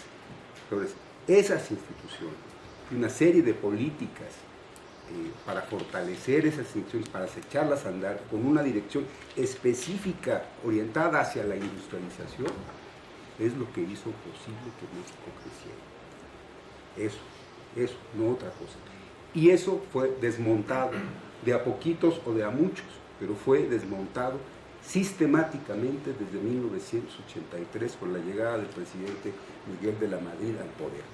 Si luego se aceleró con Salinas o se desaceleró con Fox o como haya sido, el asunto es que eso desmontaron todo ese sistema. Todas esas instituciones ya no existen. La FINSA se sigue llamando igual y sigue teniendo su edificio, que por cierto se cayó y lo reconstruyeron, pero da igual, ¿sí? No hay nada, está hueco, está vacío, no hay, en la FINSA no hay absolutamente nada que hacer. Se le iban a dar a Francis Suárez y la verdad es que David Ibarra dijo, ¿y como para qué se la dan? O sea, no hay nada, ¿sí? Todo el sistema se desmoronó. No, esa red de políticas que había y de reglas de funcionamiento se vino abajo. A eso le llamaron cambio estructural. Bueno, yo no sé si eso fue un cambio estructural, fue otra cosa, pero fue una apertura. ¿Sí? Abrió el... Pero como la apertura no funcionó la apertura en los primeros años, fue un fracaso, la década perdida, así le llamó el propio de la Madrid. ¿Sí? Pues entonces había que hacer algo para recuperar un poco, porque ya la economía estaba totalmente abierta, ya no había nada que negociar con nadie y pues había sido un fracaso la apertura. He ahí que se les ocurre al genio del mal de este país, que fue Salinas, se le ocurre la brillantísima idea de hacer un tratado de libre comercio con los Estados Unidos. ¿Sí? Un tratado de libre comercio. Ya había habido uno, como señala Juan Carlos, y había sido repudiado por México. Pero bueno, aparte de los objetivos políticos que ya lo mencionó Juan Carlos, de que no vayan a venir los de la docena trágica otra vez, como Echeverría y López Portillo, pues vamos a amarrar, ¿no? Pues firmamos un tratado de libre comercio. El tema es que los gringos no querían firmar el tratado. Ese era el problema. Me lo contó Hugo Araujo. Le dice, no, pues no quieren firmar, ¿no? ¿Para qué? Si ya México se abrió, ¿qué van a ganar ellos con...? No, pues ya no van los populistas. Da igual que vengan o que no vengan. ¿Por qué vamos a firmar un tratado cuando México ya no tiene red de protección? No hay sistema, el sistema complejo ya estaba liquidado. Ya estábamos en el GATT, bueno, ahora se llama OMC, ya estábamos ahí adentro, ¿no? Entonces es un poco alburero, ¿verdad? Que nos digan que íbamos por la enchilada completa. Yo por lo pronto no participo de esa los gustos, ¿no? Pero bueno, el caso es que el TLC tenía un gancho muy interesante. Yo presencié una de las discusiones de los personajes de Salinas, jalando, apoyando la firma del tratado en Estados Unidos, porque no querían los Estados Unidos. ¿Cuál era el gancho? Inversión extranjera. Salinas hábilmente cambió las reglas de la inversión extranjera, le dio la vuelta sin cambiar la ley y logró que eso permitiera que muchos firmaran a favor del tratado. Con todo y todo, no hubo así gran acuerdo, ¿no? Quedaron muchas cosas pendientes y tuvo que darle fast track para que se firmara el tratado y vámonos, y arrancar en 94. Bueno, el punto central es que antes del 94 ya había abierto la economía, ya se había abierto, como le llaman, digamos, el sector financiero de la economía, esa había abierto, ¿sí? Bueno, pues eso es nada más que permitir inversión de todo tipo, extranjera, en proporciones distintas a las que marcaba la ley, de 51-49 en algunos sectores, de 0 en otros sectores. Aquí se invirtió exactamente al revés, ¿sí? Aquí era 100% en todos los sectores, menos en algunos en donde había que mantener cierta proporción. Bueno, ese fue el gancho, ¿sí? Y las consecuencias en la parte de comercio fueron muy favorables, en la parte financiera fueron desfavorables, como se vio en el primer año del TLC, el 94, la crisis con el error de diciembre, ¿sí? Porque entraron capitales golondrinos que cuando vieron que la cosa no marchaba, se fueron, ¿no? Tan. Bueno. El punto central es que esa inversión extranjera se la plantearon así a Salinas, ¿no? Nosotros vamos allá a México, invertimos en México, aprovechamos la que dice que supuesta más barata mano de obra y todo lo que usted quiera, ¿sí? Pero lo que necesitamos es una condición básica, que se abra el mercado a todos los insumos posibles, que se abra el mercado, para nosotros poder comprar lo que se nos dé la gana en donde esté, teniendo la fábrica en México, y exportar y competir en el mercado mundial. Y pues dijo, como dice Peña Nieto, se los digo y se los cumplo, ¿no? Se los firmo y se los cumplo. Pues sí, lo firmó Salinas y ahí estuvo, ¿sí? Vinieron a México las empresas exportadoras en grandes cantidades. ¿Sí? No solamente vino capital especulativo, vinieron empresas realmente exportadoras. Y jalaron muchísimos insumos, a grado tal que el crecimiento de las exportaciones fue, pues yo no sé si igual o incluso menor que el crecimiento de las importaciones. Y pero los insumos ya no venían de Estados Unidos, los insumos venían de cualquier parte del mundo. Y si ustedes ven la gráfica, la parte fuerte de la importación desde esa época, ¿no? fue la importación a los países asiáticos, ¿sí? A Malasia, a Indonesia, a China, a Japón, todos los asiáticos. De ahí traíamos Singapur, ¿no? Todos los insumos. Entonces, esa es una parte de la historia, ¿sí? ¿Cómo demonios quieren que las exportaciones tengan capacidad de arrastre en la economía?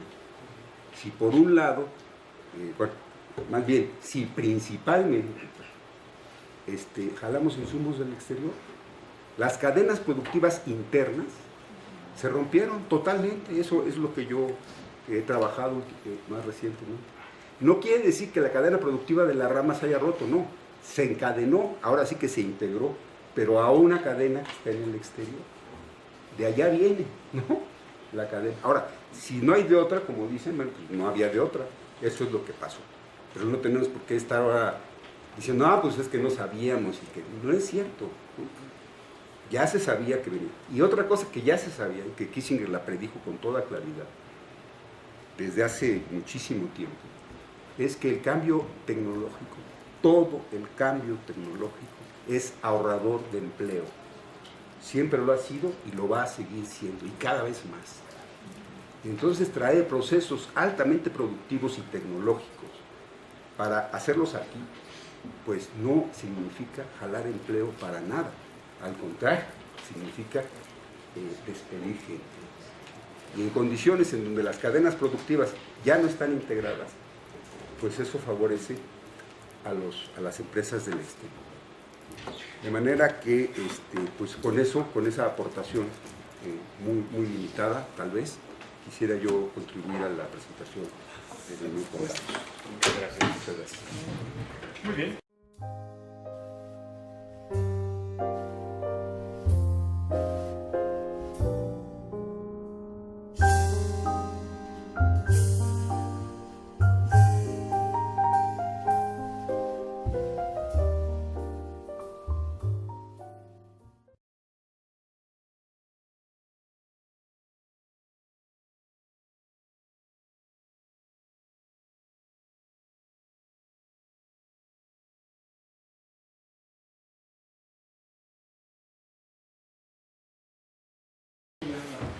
Por favor, ¿tu nombre? Javier. Que estaba hablando, por ejemplo, estamos conectados con el mercado de Estados Unidos y en parte la decisión de firmar nuevos tratados tiene significado, por ejemplo, que Estados Unidos está firmando tratados con la Unión Europea, tiene tratados con otros países, de hecho ahorita está el TPP, Transpacífico. He leído, por ejemplo, que México tiene que sentarse en los acuerdos precisamente para que no pierda competitividad de sus productos en Estados Unidos. Porque si otros países tienen convenios con Estados Unidos, ellos pueden abaratar sus precios. Entonces, si México no entra en esos acuerdos, estaría fuera. entonces perdería competitividad con esas que si yo vendo, por ejemplo, automóviles hacia Estados Unidos, pero Estados Unidos tiene un acuerdo con China o con Japón, obviamente si yo no entrara en ese convenio, Japón podría exportar más coches y yo pierdo ese mercado. Entonces México en parte ha sido forzado a entrar a esos acuerdos. Son un poco como unos parches, no quiere decir que sea una política, pero momentáneamente tiene que entrar a fuerzas. Entonces, también, por ejemplo, lo que comentaba usted, en el sentido de, yo creo que debe ser una política de Estado la que debe de incentivar que este país o que se cree una política interna para el crecimiento. Ahorita como que son grupos económicos los que inciden en la política para que las reglamentaciones se enfoquen precisamente a que el mercado sea más liberal, pero solamente algunos sectores son los que se benefician de esto, ¿no? Por eso vemos que la tasa de pobreza pues no está disminuyendo para nada, sino al contrario. Y por ejemplo, de los acuerdos con América Latina, pues México siempre desde un principio ha estado muy enfocado en el mercado de Estados Unidos. Obviamente lo que usted habla de los tratados, por ejemplo, con Venezuela, yo pienso que ahorita con las elecciones que hubo, bueno, cambiando un poco, yo creo que como fue una elección que está dividiendo, está como 50-50, el país se va a estabilizar un poco y yo creo que después va a tener cierto crecimiento, aunque la oposición va a ganar. Los más posibles que las próximas elecciones las ganen los opositores en Venezuela, ¿no? Ahora, por ejemplo, en el mercado, digamos, con la integración con Brasil, México siempre ha tenido ese choque de quienes tienen el liderazgo entre uno y otro, ¿no? Se supone que ahora dicen que ese nuevo gobierno priista está volviendo otra vez a alinear un poco las políticas como las tenía antes, ¿no? De volver a ser un poco un líder en América Latina, para que no sucediera como lo que pasó, que comentaba usted con Honduras, ¿no? ¿Por qué no fue a la Embajada de México y no, porque fue la de Brasil y no la de México, ¿no? Bueno, en parte también porque estaba Calderón, y Calderón, si recordamos con lo que pasó en Colombia con los guerrilleros, de hecho él estaba dispuesto a entregar a una ciudadana mexicana, ¿no? Contrario a lo que estaba sucediendo, por ejemplo, lo que hizo Sarkozy con Francia, que no importaba lo que hiciera su ciudadana, y ella defendía a sus nacionales. ¿Podrías concretar, por favor? Hasta ahí entonces. Gracias. Alejandro. A ver, para que avancemos un poquito. Ya el panorama está así, además del 4-0 del otro día, hoy será no sé cuánto, estamos amolados, ¿no? Y se habla en términos de la necesidad de una nueva política industrial. Enrique aquí se lo ha estado varias veces y nos lo ha dicho reiteradamente, etc. Pero la pregunta es, ¿y cuál es esa política industrial que se deberían de plantear? O sea, entendido que las cosas están pues, una política industrial, pienso yo, que se dedicara fundamentalmente a inducir, a fomentar la producción de insumos para todo ese sector exportador. O sea, hoy traemos cilindros de China, ¿sí? Entonces que hagamos los cilindros aquí en México, o lo que sea la parte que fuera, para encadenarnos no hacia el exterior, sino internamente. Eso es una nueva sustitución de importaciones. ¿Bajo qué condiciones? Porque el día que queramos hacer los cilindros aquí, tienen que ser mejores que los chinos y más baratos. Eso es una política industrial que lograra. ¿Y quiénes van a hacer, a quiénes vamos a direccionar esa política industrial? A los empresarios mexicanos. ¿Están dispuestos? ¿Sí? Entonces, el análisis me parece muy bien, ¿no? ¿Sí? Digamos, las conclusiones es, no nos vamos a escapar de estas circunstancias. Tenemos que, de alguna manera, ser mucho más concatenados hacia el interior para que esto derrame hacia más sectores. Ahí vienen, entonces, políticas económicas al respecto. Entonces, sí quisiera que entre los dos nos ayudaran un poco a entender por dónde deberían estar estas políticas de fomento, ¿sí? Y qué respuestas podríamos realmente obtener, ¿no?, de quienes tienen que ser los actores de esa, ¿no?, de esa parte, que son los empresarios mexicanos, ¿no?, que en efecto los más importantes, ¿no?, prefieren invertir en Sudamérica, ¿sí?, les resulta más rentable, ¿no?, que, o vender cómex, ¿no?, que reinvertir nuevamente en México. Diana, por favor. Escuchamos tres y luego hablemos otro bloque. Sí, por favor. Bueno, pues muchas gracias a los doctores por la exposición. Yo tendría dos preguntas. Una es, bueno, vemos que México, además del Telecam, pues en la decisión de abrir, pues ha firmado tratados con 44 países según la Secretaría de Economía. Entonces mi pregunta sería, ¿cómo aprovechar estos tratados cuando vemos que la concentración de las exportaciones y del comercio pues se ha ido hacia un solo mercado, ¿no? Se mantiene en el mercado estadounidense? Y lo otro tendría que ver con esta relación ambivalente de doble pertenencia tanto a América Latina como a América del Norte, en el sentido de, bueno, ha habido intentos de integración, o hubo intentos de integración en América Latina que incluyeron a México, como es el caso de la ALAD, que luego se convirtió en ALADI, en donde México y, bueno, en ese momento los tres grandes de América Latina, México, Brasil y Argentina, jugaron un papel importante en los avances que se tuvo en esos procesos de integración. Que después viene la decisión de México de firmar un TLC con Estados Unidos y de alguna manera también es un factor importante para que la LADI como proyecto pues quede ahí estancada. Mi pregunta es, y ustedes lo plantean en su documento al final, que México si define su estrategia en este sentido hacia la visión o el papel que puede jugar de mediador entre América del Norte y América Latina, o bien si decide integrarse más hacia Estados Unidos o si decide integrarse hacia América Latina. ¿Son contrapuestas estas opciones? O sea, si se integra más con América del Norte, entonces significaría que renuncia a la posibilidad de una mayor integración con América Latina, o puede jugar ese papel que ustedes señalan de posible mediador para una mejor relación entre ambas. Si les parece bien, respondemos y abrimos otro bloque posterior. Por favor. ¿Yo?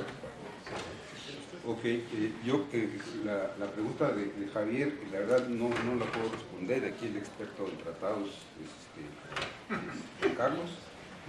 La que se refiere Alejandro, una parte de la pregunta de Alejandro Pérez Pascual y de Diana, perdón, sí la puedo responder, que es pues la política industrial y cómo aprovechar al máximo el TLC o los tratados.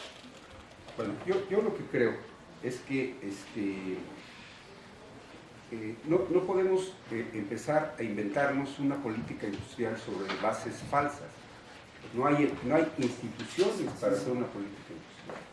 Cuando digo que no hay instituciones es que el Banco de México, la función que tenía el Banco de México, ya no la tiene, ya cambió. Y se tiene que revertir esa función. Y como dice la frase esta, sí se puede. No debemos de creer que no se puede.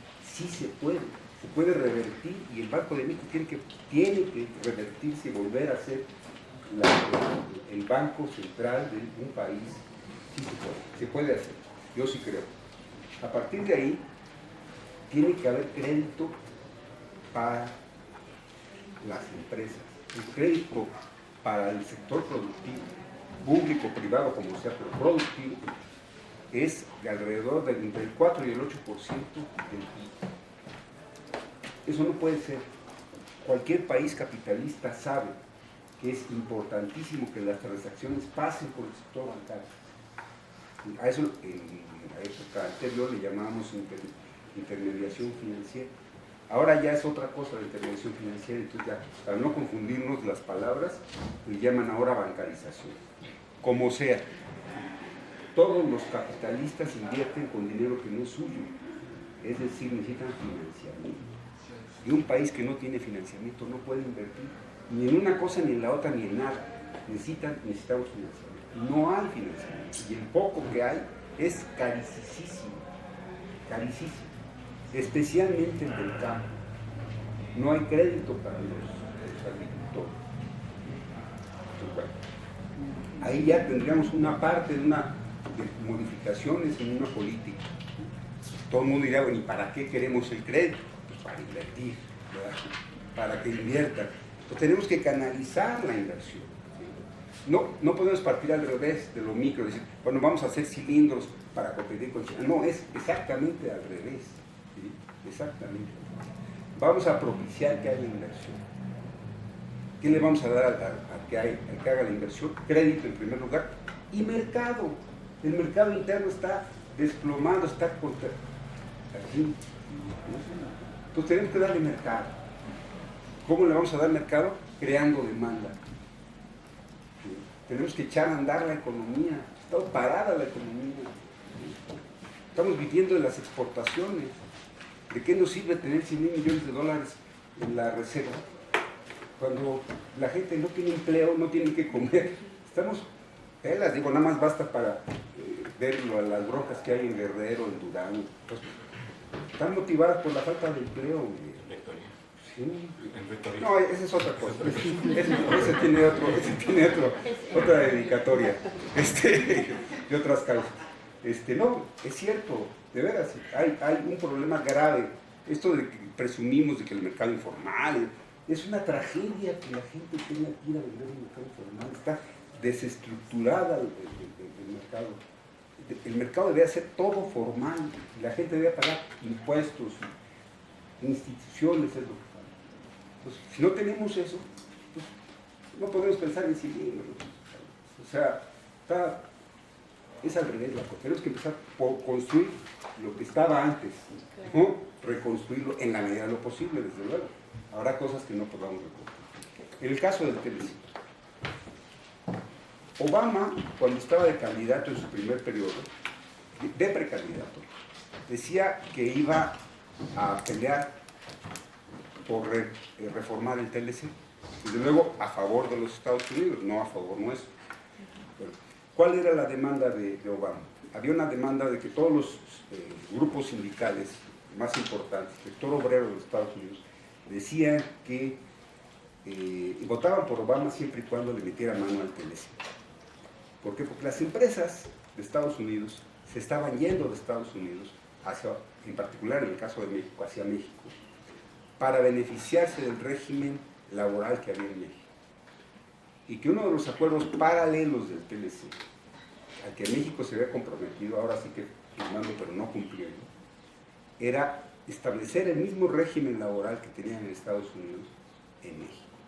No solamente en Estados Unidos, México y Canadá. Era un acuerdo tripartito. De eso no se hizo nada en ninguno de los años. Nada. El régimen laboral sigue siendo completamente distinto. ¿Sí? Segunda cosa, que también las empresas que se vinieron para acá estaban obligadas a seguir un sistema de protección ecológica del medio ambiente, ¿sí? Que se iba a acordar entre los tres países y que se iba a hacer efectivo y que las empresas estaban obligadas a no contaminar y tal. Jamás se cumplió nada de eso, no se llevó a cabo. Hubo por ahí un panel de discusión, pero como dicen ahora los politólogos, no tenía dientes, ¿no? Es decir, no había manera de forzar a hacer nada. Resultado, las empresas que están en México se benefician de un régimen laboral completamente injusto, ¿no?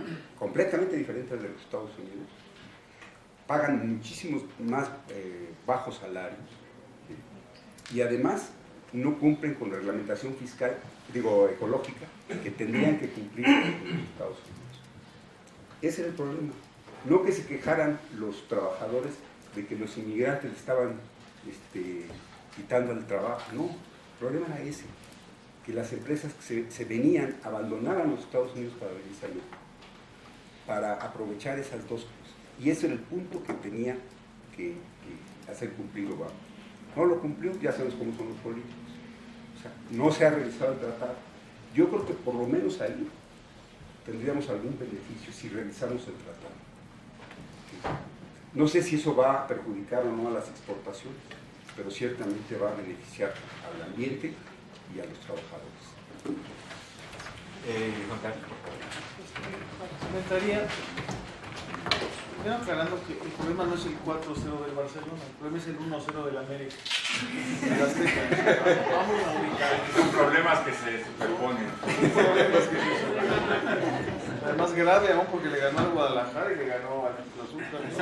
Hacía rato que no veíamos ese tipo de desempeño en el sector comercial del país. Una vez aclarado ese punto, el TLC, ¿cómo se pueden aprovechar más? Luego tiene la cláusula de que beneficio que te doy al que sigue ya te lo di a ti también, entonces todo se extiende. Una vez que uno tiene 44, qué complicado ver si de veras todo apunta al bien nacional. Se criticó la protección de este país porque era ecléctica y hace un caso por caso y al final ya no sabía la protección nominal y la efectiva.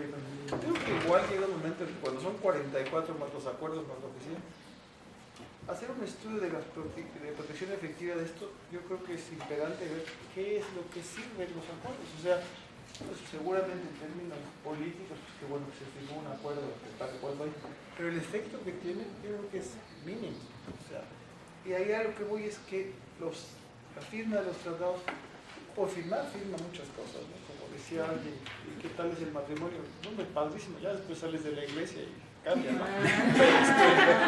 Cosas así, y luego ya sales de la cámara y pues cambia. Entonces, y a lo que voy es la competitividad. La firma del tratado no cambia el tipo de cambio, no cambia la política de innovación, no cambia los salarios, no cambia el coste del petróleo y no cambia, ya con eso es suficiente, ¿no? Ni la política fiscal. Entonces, si uno piensa que, bueno, ahora firmamos con China, bueno, ¿qué quieres firmar con China? Y ahí a lo que voy, una vez que menciono una DUCE, no en el contexto de la Universidad de la Ciudad de México, sino de la Universidad de acá. El problema es que, en ese sentido, el reto de América Latina, o México y América Latina, México y Estados Unidos, el problema ahorita no es Estados Unidos ni Brasil. O sea, ¿qué va a pasar con China?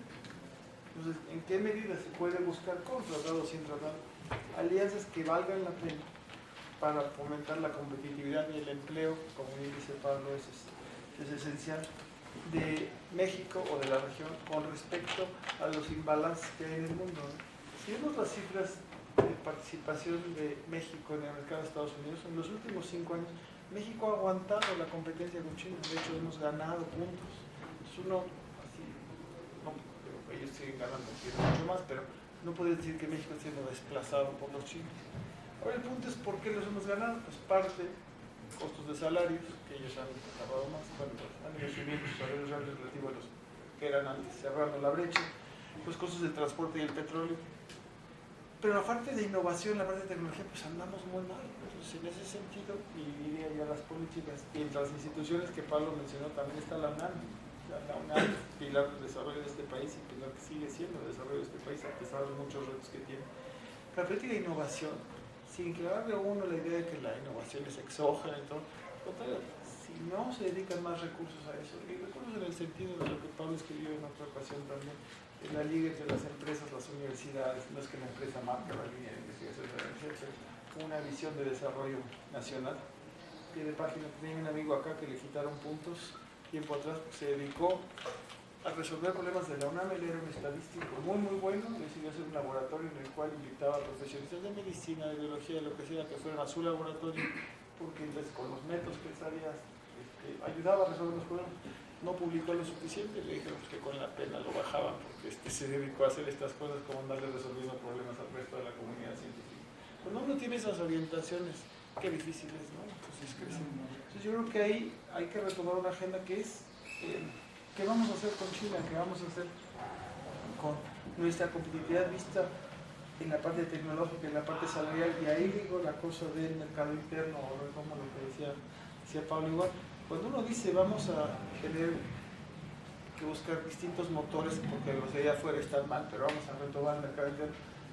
No son salarios y empleo, ¿no? O sea, no es allá afuera en las islas, ahí se venden otras cosas también.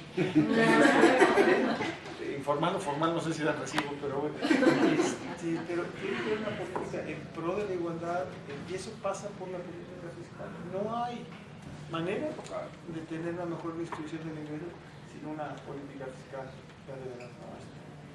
Que tenga comprometido eso, pero además tienes que tener comprometido de no solamente que distribuyas ingresos, sino que distribuyes capacidad de crear futuro, ¿no? O sea, capacidad de mayor empleo. Son voluntades políticas que van más allá de quién está en la presidencia, sino en todas las élites y los sectores de trabajadores, que se le llama sociedad civil y demás.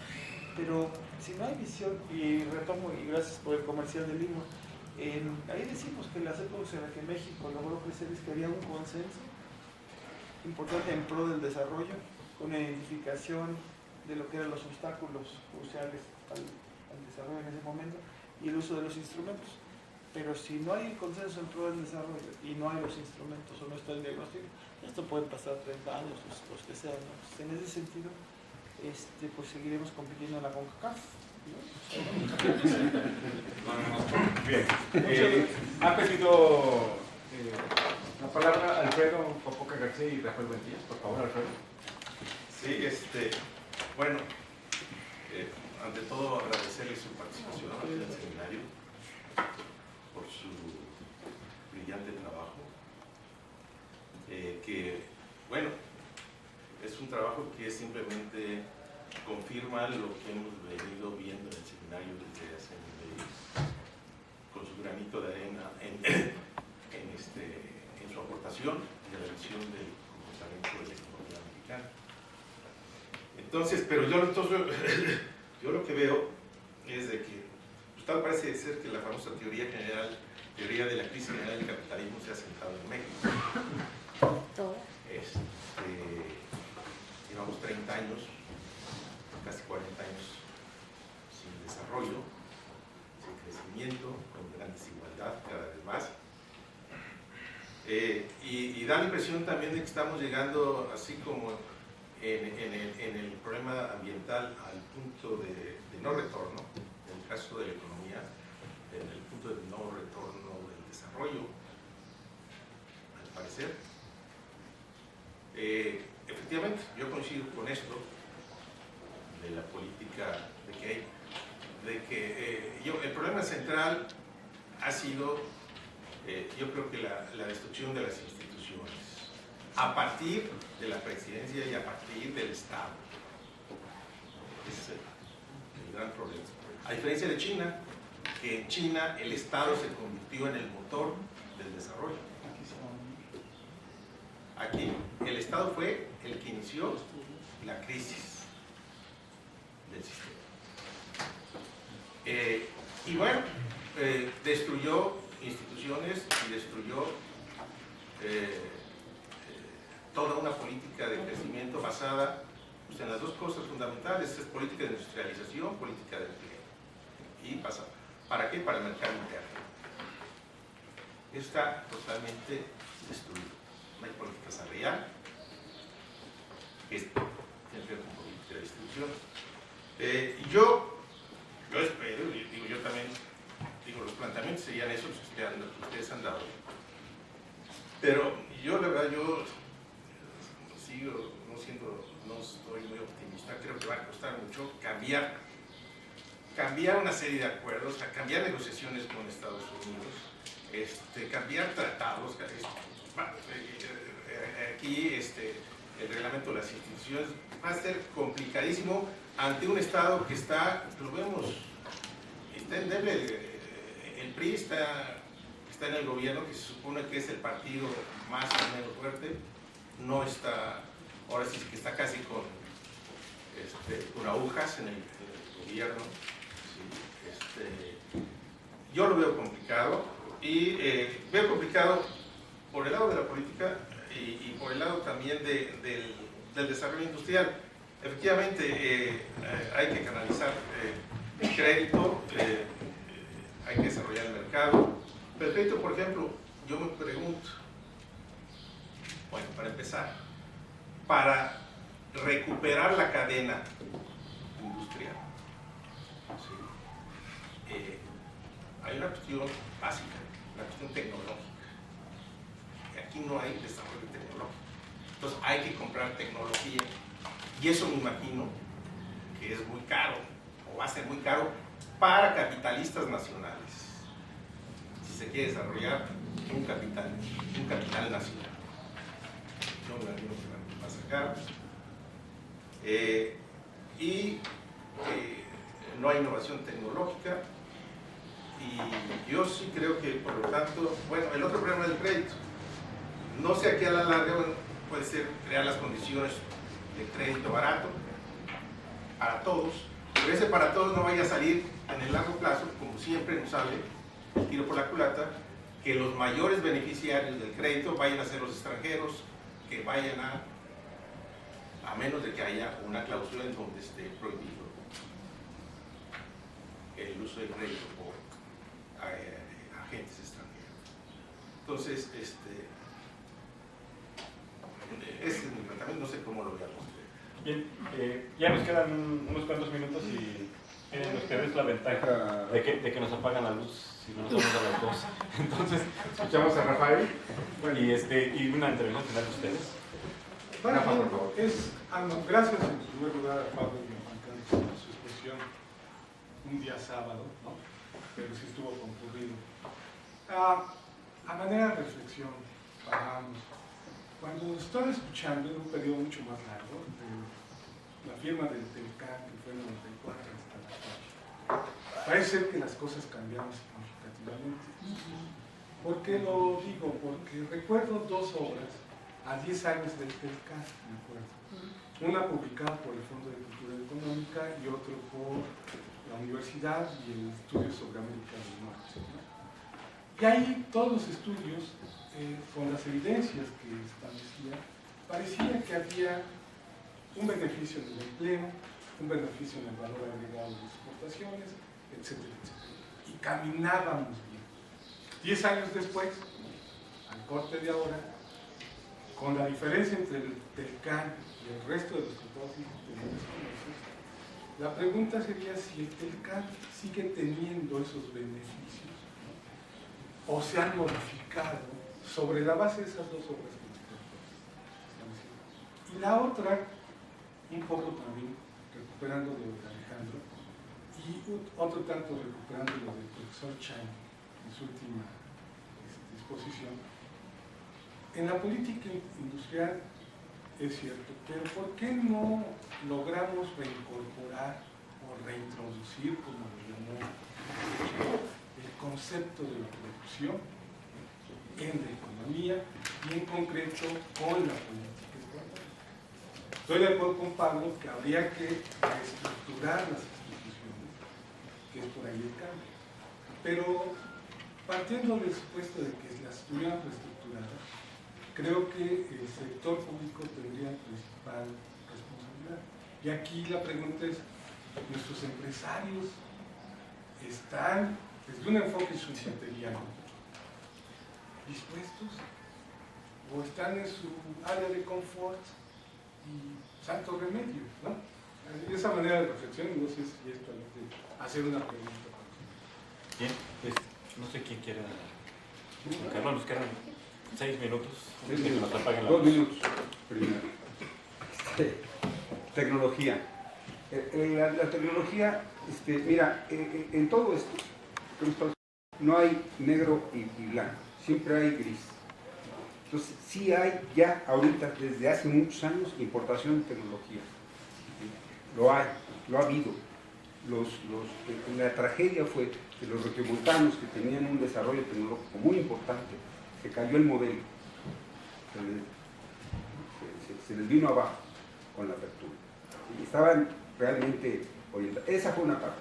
La otra tiene otra explicación. Pero digamos, los del norte tenían su tecnológico de estudios superiores para desarrollar tecnología y lo hicieron. Y hubo razones por eso. Pero el resto importa tecnología. No creen en la tecnología que se hace aquí. Hemos hecho miles de esfuerzos para convencer. No creen. sea, tenemos que seguir trabajando en esa dirección. Y el Estado tiene que meterle más lana a la innovación y a la tecnología y apostarle a eso. No hay de otra, como los coreanos le hicieron, como los chinos también le hicieron. Hay que apostarle a la innovación tecnológica. No podemos aceptar que no vamos a... Porque entonces perdemos como país. ¿Sí? No podemos reconocer que no, pues ya se hizo, ya para qué. ¿Sí? No, tenemos que apostar. Segunda, Telcan, igual, blanco y negro. ¿Sí? Hay ganadores y perdedores. ¿Sí? En el Telcan. No hay nada más negro y nada más blanco. El Telcan sigue porque hay ganadores en el Telcan. Muchos, que no son los que uno quisiera. El empleo ganó un poquito en un momento dado y creció, pero ya el Telcan ya dio lo suyo. ¿Sí? Ya ese modelo de crecimiento hacia afuera, con respecto al empleo, ya dio. Tenemos que buscar otro modelo. No podemos nada más estar pensando en el Telcan. Hay que buscarle otra cosa. ¿Sí? Y por supuesto que hay ganadores en el Telcan, y mucho, pues imagínense, tenemos al primer millonario del mundo en nuestro país, ¿no? Sí hay ganadores, sí hubo ganadores. Política fiscal que recordó muy bien Juan Carlos. No puede haber crecimiento ni desarrollo, ni arranque, ni como ustedes quieren llamar, si no hay una política fiscal. Hay una necesidad real de una reforma fiscal a fondo, realmente a fondo. No de curitas, ni de... No, realmente es una operación de fondo. Si no, no podemos contar con recursos para financiar nada. Necesitamos una reforma fiscal. México está en los últimos lugares en América Latina, en el último lugar de la OECD en captación de recursos. No podemos seguir exprimiendo al petróleo. Yo que esté a favor de la privatización, pero no podemos seguir jalando recursos de Pemex, porque Pemex nunca se va a capitalizar, nunca va a crecer, nunca va a mejorar si le seguimos extrayendo el 5% del PIB que se le extrae anualmente. Y la otra, la orientación. Es totalmente cierto lo que dice Rafael. Tenemos que tener una orientación a todo esto. No se puede decir, como dice Villarejo, no, yo estoy de acuerdo con ustedes, hace falta una política industrial. Pues sí, pero ¿dónde está el plan? ¿Dónde está la orientación? ¿Hacia dónde? ¿Para qué? ¿Qué vamos a hacer como país? ¿No? Que le den a uno atole con el dedo en la reunión no significa que realmente el gobierno esté comprometido con una política industrial. Y lo más importante es saber a dónde y para qué. ¿Sí? Tenemos que tener claro eso. Y eso, por supuesto, no está delineado, y no lo podemos delinear nosotros en esta mesa. Gracias, Pablo. Juan Carlos. Complementaría, gracias a Rafael y a Freddy y a los estudiantes también que participaron, retomar el concepto de la producción, ¿no? Como decía Chan, es súper importante, pero yo creo que, añadiéndole la distribución, hoy en día el gobierno y el Banco Mundial, varios, dicen que el lema es la productividad. Y eso se puede conseguir de muchas maneras. Pero si no se mete el tema de producción y de distribución, es que haya más productividad en hacer artesanía, por ponerlo, de veras, cero innovación tecnológica. ¿En qué va a beneficiar eso? Al que lo produce. O a ser al comerciante de aquí, o al que lo vende en Nueva York, o al que lo vende en... Yo creo que hay que retomar el concepto de producción y el de distribución, las dos cosas.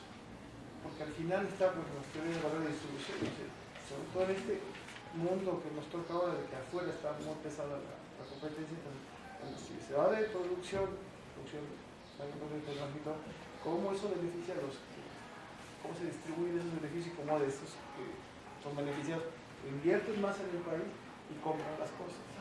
Eso creo que reintroducir los dos conceptos de distribución y producción. Luego lo del Telecan. Yo estoy en un club deportivo que tiene muchas ventajas y tiene muchas desventajas. Salirme de ese club tiene muchas desventajas. Porque no haga porque me quede en las ventajas. El Telecan seguramente ya agotó, pero de ahí a que lo que convenga es algo no sé. Sinceramente no sé, porque no sé tanto que vamos a renegociarlo, hasta dónde vamos a renegociarlo. ¿Ven? No sé. Entonces, cuando no hay visión de país, o cual la visión está construyéndose en el que no haya, pero si si no hubiera visión del país en los temas centrales de distribución y producción, decir, no, es que el problema es el Telecam, porque nos explotan. Bueno, a lo mejor te explotan, pero es como tiene uno de repente parientes que a los 50 años están repelando de cómo los trató la mamá. Y digo, bueno, pues sí, tienes razón. ¿Y ahora qué hacen? Tu mamá ya se murió, no hay mucho que hacer. Entonces, o creces o cambias, pero... Psicoanalista. Sí, psicoanalista, pero ahí retoma el punto finalmente, que ¿cuántos psicoanalistas se necesitan para cambiar un poco? Se necesita uno, lleva muchísimo tiempo, tarda muchos años, pero además sobre todo el foco tiene que tener muchas ganas de cambiar. Entonces aquí necesitamos que el foco tenga muchas ganas de cambiar y voy a los empresarios. Con el Telecam, ¿por qué no hubo grandes protestas empresariales? Pues porque, por ejemplo, va uno a Polanco, donde está la plaza, está Ángela Peralta, Parque Precios. Unas casas divinas, así, neoporfirianas, neocoloniales, como se llama. Colonial californiana. Hay una que tiene una placa que dice, aquí estaba la casa de Domitis, pero es un restaurante árabe. Pues este señor, no tengo nada en contra de él, seguramente envidia nada más. El productor se volvió importador y así, Michel Domit, que protestaba mucho, yo nunca lo vi, a lo mejor sí. Pero entonces, estos empresarios, ¿qué quiere decir ser empresario schumpeteriano?